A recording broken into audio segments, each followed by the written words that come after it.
yung mga hindi bagay na hindi ko nagustuhan sa NMAX. Sa sobrang smooth ng patakbon mo dito, para kang lumuluta, para ang gaan-gaan ko masyado. Nakakatakot kasi mabilis siya mag bottom out or nagsasagad-agad, tumutukod. Ay nako, ano ba yan? Bakit nag-NMAX ako? Wackens.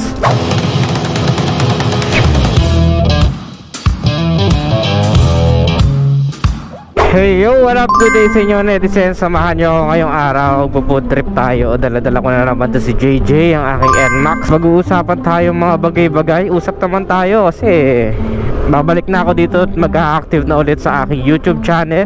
Dahil alam ko na miss nyo ako dito.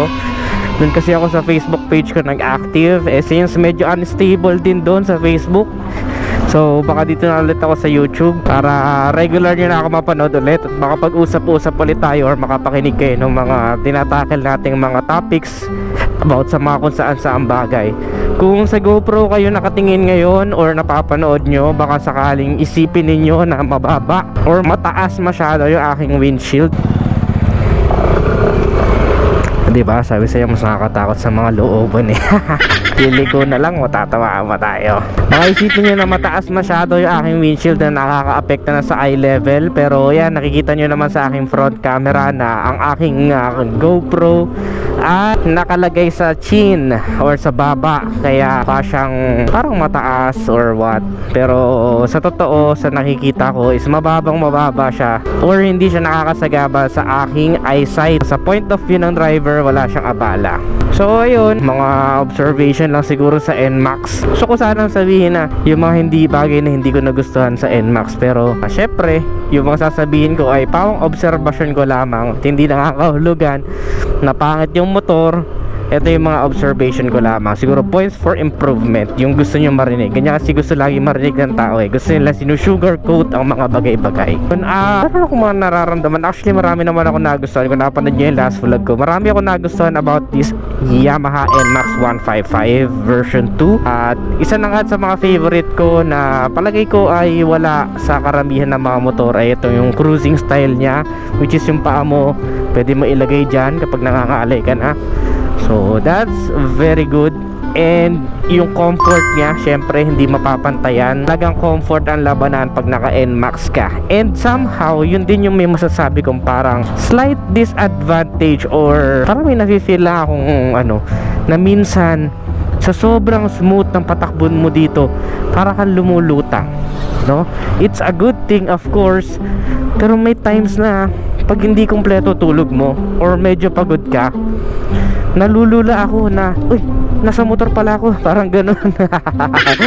May ganun factor na parang, uy, nasa motor, nagdadrive pala ako. Kasi parang kang nagmamaneho ng sasakyan na parang hindi mo maramdaman na nakalapat ka sa lupa sa sobrang smooth na takbuhan sa NMAX talaga. May ganung feeling minsan na nalulula ako kasi parang hindi ko alam, nagmamaneho pala ako. Lalo pag maluwag yung kalsada. Actually yung ganitong kalsada wala eh, hindi mo siya mafe-feel eh. Pero kapag doon ako dumadaan, let's say for example sa Carmona, ang luwag ng daan doon, may lula factor. Yung sobrang lawak ng kalsada, tapos walang traffic, tapos babakbak ka, tapos mag-isa ka lang, wala kang back ride, yun may lula factor. Parang ang gaan-gaan ko masyado kasi ako nasa around 64 kilograms lamang. OBR ako, nababawasan yung ganong feeling. Minsan pa rin na kapag nag-rides ka na parang kulang ka sa tulog, tapos malayuan, tapos bakbakan na, may part pa rin doon na nalulula ako kasi parang lumulutang lang na ewan, no? So ayun lang yung isa sa napansin ko.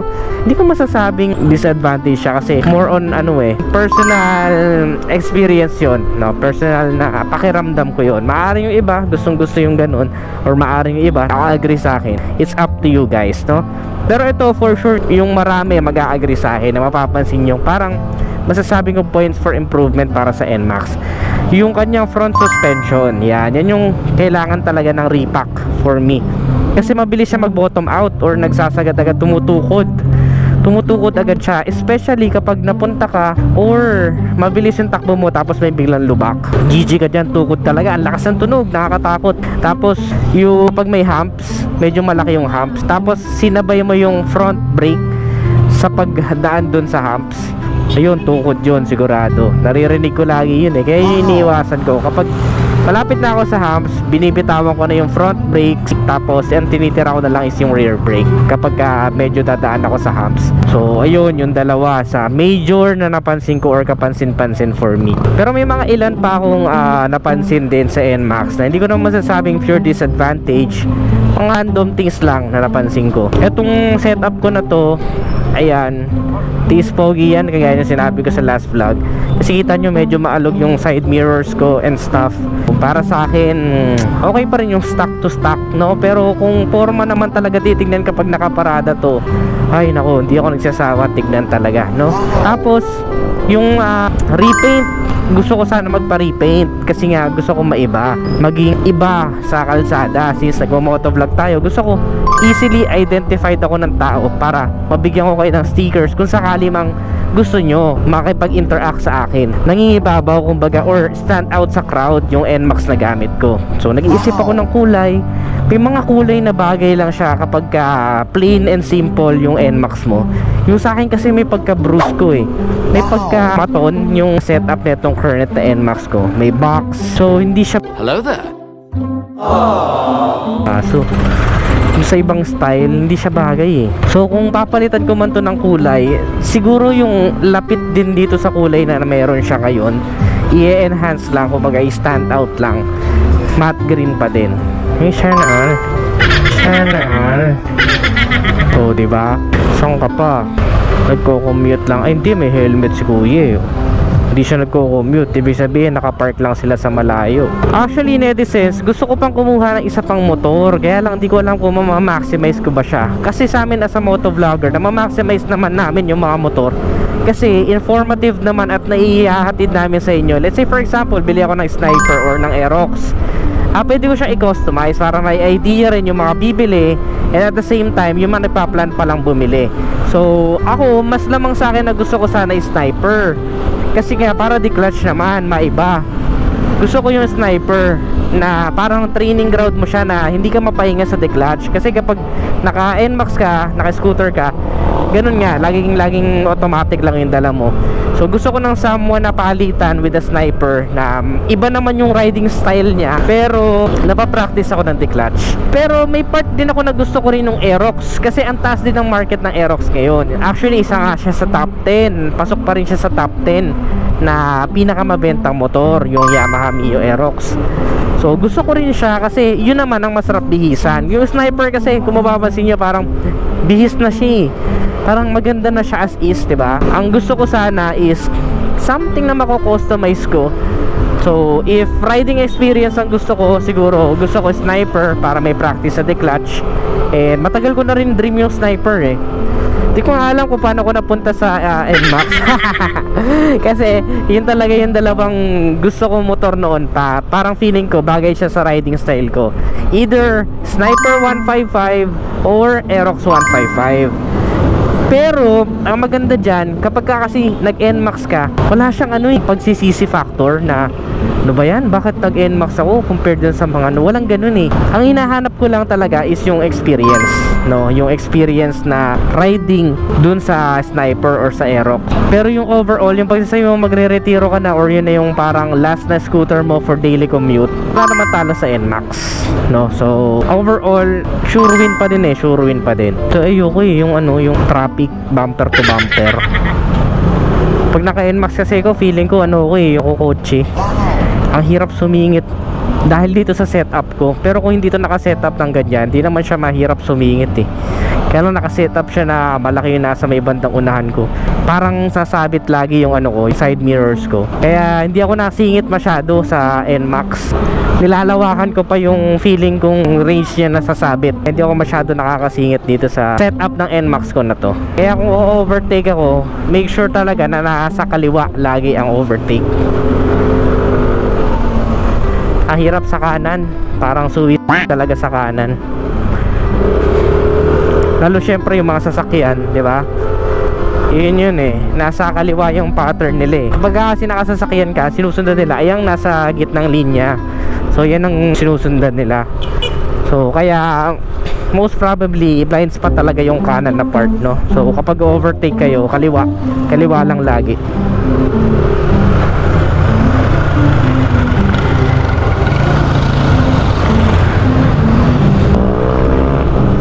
ka dito. Patayin ko muna tong isa.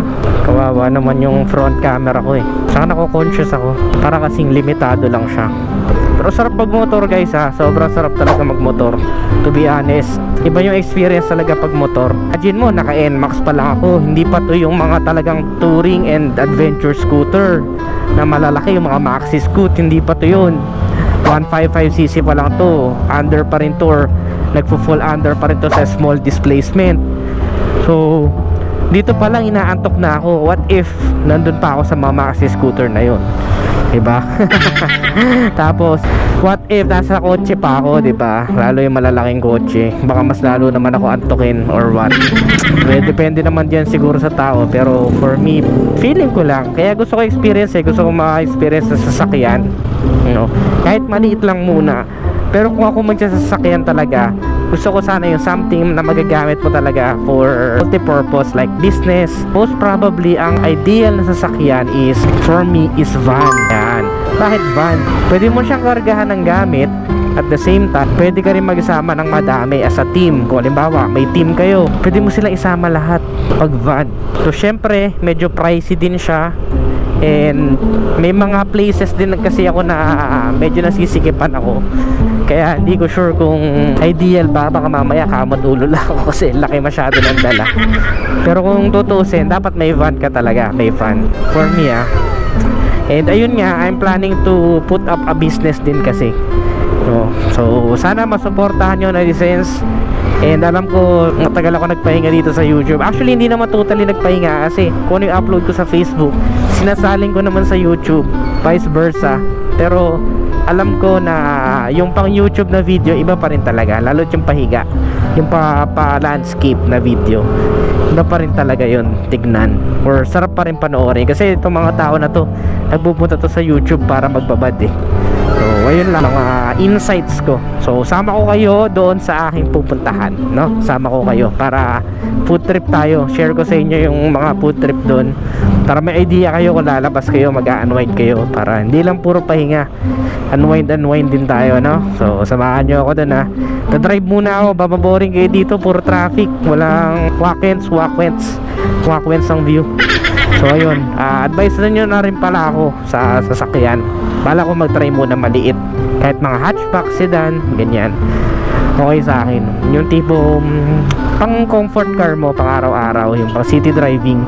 Tapos eventually kapag pinalad-palad tayo, no, pinagpala, pwede ding maretso nga tayo dun sa van or mas malaking sasakyan. Yun yung goal ko talaga, multi-purpose. Kasi for now, nakikita ko na yung use niya eh. Kasi meron ako minsan mga gusto isama, kaya lang kulang kasi isa lang pwede maisakay sa motor. Pero ayun, may isa pa naman ako motor, Mio, baka paggamit ko na lang din. So, medyo limitado talaga. Pero mas maganda kung rides kayo lahat, di ba? Mas okay yun. Kung lalo kung kaya naman talaga, or sabihin natin yung pupuntahan is pang motoran lang talaga yung layo. So yun guys, comment kayo, advice nyo ba na mag hatchback muna ako, or itabi ko na lang rekta na ipon para diretso na sa van or diretso na sa mas malaking kotse.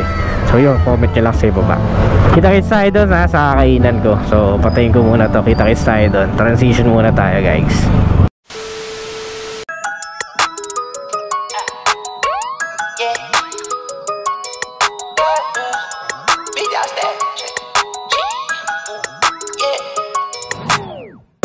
Status, I'm a big dog vet. I pull up on the block in a big Corvette. Yeah, riding around the city with a stick all black. Try with a stroke, we with all that.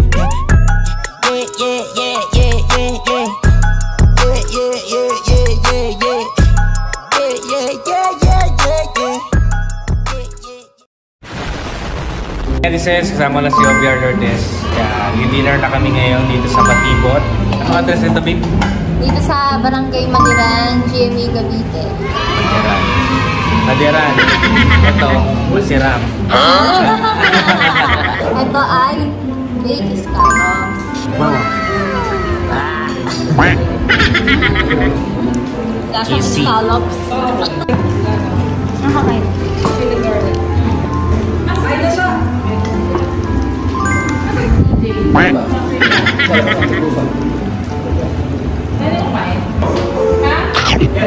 Binili ko lang yan.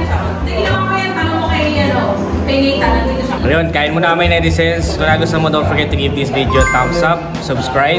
Again, this is Nen Adriano. And this is OVR Lourdes. Always keep it cool and ride safe always.